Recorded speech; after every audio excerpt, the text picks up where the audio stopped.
Hey everybody, it's Nurse Ashley here doing my first live here on YouTube. Super excited. How are y'all? I was just on Instagram doing a live and said, let me go ahead and come over here so I can give y'all some time and let you know who I am and give you a few tips and tricks that we have as it relates to getting ready.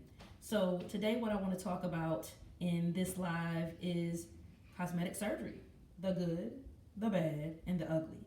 The things that we do talk about, the things that we don't talk about, and just getting people better prepared and being better informed of what's going on. So the first thing I like to talk to people about is understanding that cosmetic surgery, there are so many different stigmas about it, and it can be great. However, it can be great when done properly, and it's bad when there's stuff that's been done wrong in it, as well as there's been so much negativity in the media and what's going on in this world. So the first thing that I want to discuss is when I look at cosmetic surgery, I look at how many people are starting to do it these days. Once upon a time, cosmetic surgery was still, not so popular. You only thought about the elite doing it. Now it is available to all of us. It can be financed. You can have it on a payment plan. It's more affordable to the everyday average person. However, the everyday person is not sometimes of the best educated in the regards of surgery. And that's something that I feel that us as practitioners, your post-op specialist, those in the medical community, we can do a better job of educating you guys, but also giving you all the tools to better educate yourself. So the main thing is do your research, understanding what cosmetic surgery is, understanding your surgeons, understanding what you're going through. Sometimes a lot of us are in the day and age, of course, of social media, so we look at the pictures and we look at the videos and you see these great results and these kins and these dolls that are snatched to the gods, as we say. However, that's one aspect that you see. That surgeon may be great, but then on the other hand, that may be a surgeon that has had a lot of deaths. They've had a lot of complications. They've sent a lot of people to the to the ER based upon, negligence or things that they're doing. So it is up to you guys who are researching to have cosmetic surgery for yourself to ensure that you're doing your due diligence in researching your surgeon. There are some great sites, especially one being realself.com. I'm not going to say whether you need to stay in your respective area or go out of the country. Everywhere has its pros and its cons. At the end of the day, the highest risk for both areas is death. However, that can happen anywhere and in any situation. What is the main focus is, are you researching your surgeon? Are they board certified? What are their deaths? What are their complications? Those are things that you can find out just typing it in on the internet and searching versus just looking for the best pictures. Also, believing others by word of mouth, because Susie Q may have had the best experience ever, but then you've gone and it's the worst for you. Also, understanding and looking at surgeons that are doing bodies that are similar to you guys. You want to be more realistic. Not all of us have the same body structure. Not all of us have the same shape. So we can't always go into having cosmetic surgery with the thought that, oh, I'm going to look like her, or I'm going to look like the Halle Berrys, and I'm going to look like, the Sierras, and I'm going to look like the J-Los. Everybody has their own body structure. Everybody has a different shape, and you have to understand your shape and what is going to complement you. And you're going to want to find a surgeon or a practice that does work, that complements your body, and you've seen their body of work, and they can speak towards that. That is one thing of importance. And I can say myself as a post-op care specialist, as well as a nurse that has been around for almost 16 years, health education in any aspect as it relates to surgery, medications is really important, because the more that you guys are informed, the better you are at making your decisions, and it actually helps in the recovery processes of everything. The other thing that needs to be looked at is also cost. In the day and age, you need to understand what the costs are of surgery.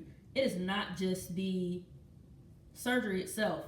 There are FAHAs, there's post-op care. All that needs to be looked into. The other thing that you have to think about is, hey, if there's a complication, what does your insurance cover? Also, what happens if you have to be admitted to the hospital for any type of complication? How is that covered? How is that taken care of? Are you able to take those bills? What can come of that? That's another thing you want to look at and check into. And not saying you always go for the cheaper price, because sometimes cheaper is not always better, but sometimes cheaper has been better based upon where that surgeon is, what area they are, the income level for there. Those are things that factor in, that do make a big part of that. So those are things that you want to factor in. And what kind of money are you willing to spend? What are you willing to have to do to ensure that you have the best body? The other thing is your activity and lifestyle. If you are someone who is not bothering to exercise or go through proper nutrition, then guess what? Cosmetic surgery is not going to be the thing for you. I have had clients already in the past that have had diabetes or pre-diabetic, heart issues. I'm sorry, not heart issues.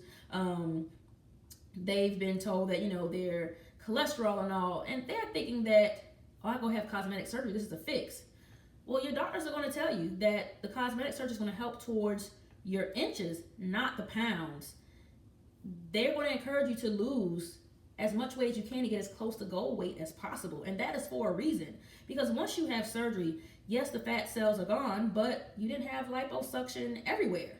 So those remaining fat cells in those areas, you don't know where they're going to come back as it relates to growth and how the change up of your body looks. You don't know when that's going to happen. However, if you are someone who has not already been on that healthier lifestyle and not improving your eating or your diet, you're not going to see the results that you want. And that's just something, being honest, and that's something that I have seen definitely over the years and can definitely speak to. So you want to understand that. I've had ladies that have also had emotional eating disorders. Well, that's something that needs to be corrected. And if you know that you are someone that is an emotional eater, you can always go and get your PCP or someone like a nurse that can help you, or even your insurance with telehealth to help direct you towards a specialist that can assist you in finding someone to walk you through that process and help you find better coping mechanisms so that you can be on the path of being prepared for cosmetic surgery. The other thing that we also need to talk about as it relates to this is timing of the year. To be honest, the wintertime is probably the best time to have cosmetic surgery. Why? Because in the summer, you want to be outside.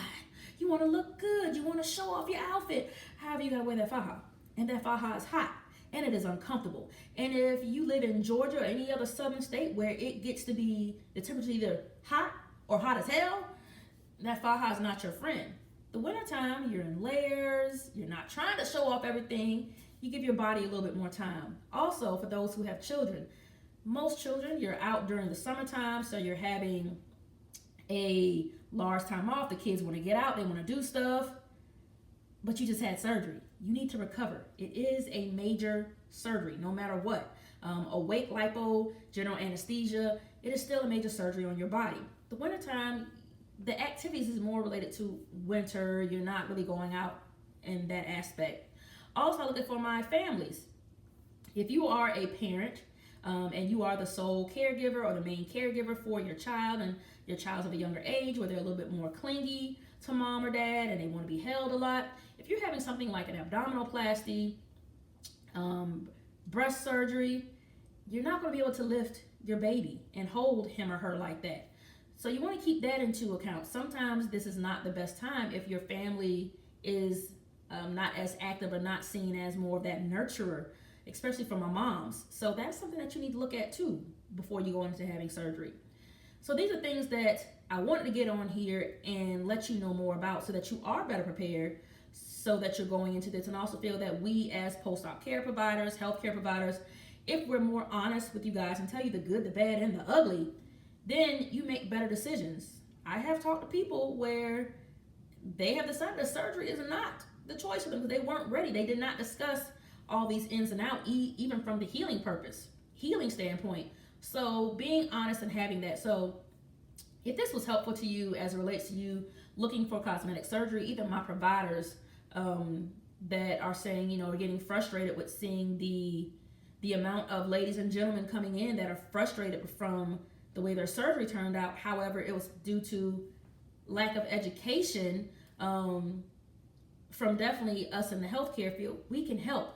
that helps a lot better because we can get them to where they need to be. Okay?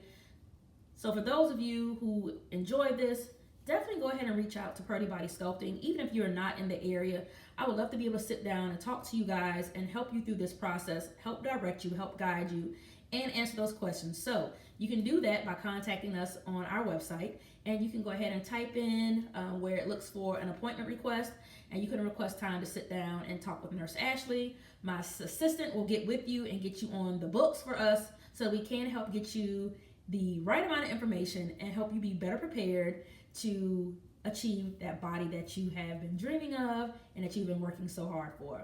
Hope this was helpful, and it was great talking to you guys, and I hope to talk to you soon and to hear from more of you. Y'all have a great night.